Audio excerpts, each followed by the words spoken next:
Ga labarin Ali da kannensa, ya dawo bayan ya gama karatunsa. Shigarsa gida kenan sai ya tadda kannensa, sun kai munzali na aure kuma gasa gefen mama. Ga Hafsa ga Momi ga Aisha zaune, abin da ya kalla yake ta bashi mamaki. Kannensa da kyau sannan ga su gidan kirki, to me zai sa a ƙi aurensu bai gane ba. Ga karatu a gidansa akwai kuɗi, ga nutsuwa ga tarbiyya kowa na faɗi.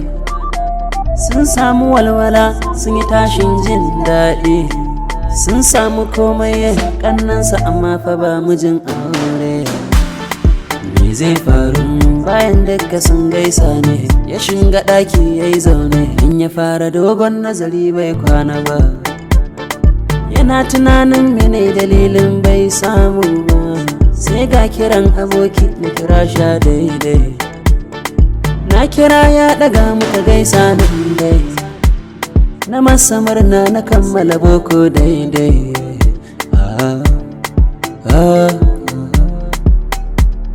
Sai ya amsa amma bai nuna komai ba. Ni na gane sabon yanayi bai saba ba. Wai mene Ali na ga ka canza ban gane ba. Baya boyan komai sannan bai zance yayi maimai, ya bayyana mini komai ni amma fa ban yi mamaki ba. Kannan shi ba su fita daga nan gidansu sai dai makaranta. Sun hana su hoto ko postin, su ba su yar wayar chatin ma ba. Ko anan unguwarsu ba su yarda wai su kula kowa ba. Ban ce ba su daidai ba, babu masanin gaibu sai dai Allah, kuma babu mai ganin boye sai dai Allah. Menene mafita abokina? Sai na faɗa masa mafita tunanina. Ya tashi zai gwada nan take da rana, ya tashe su sai gidan hoto. An je gidan hoto aka yi musu kala 5 kowace, ba dai kyau ba. Gashi nan da hoton kannenai, ya kasa postin akwai kunya ne.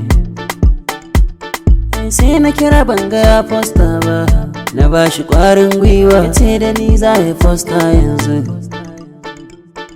Sai ya ɗauki hoton Hafsa farko, ya posta ya addu'a ta rayu da ƙarko.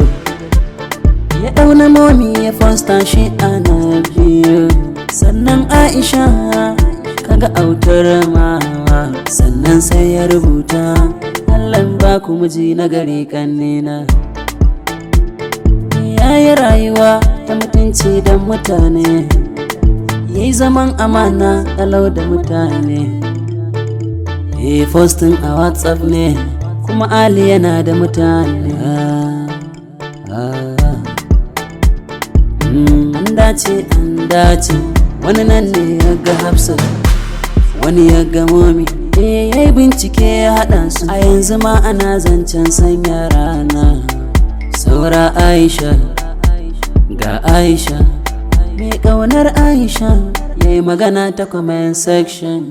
USMAN SANDA.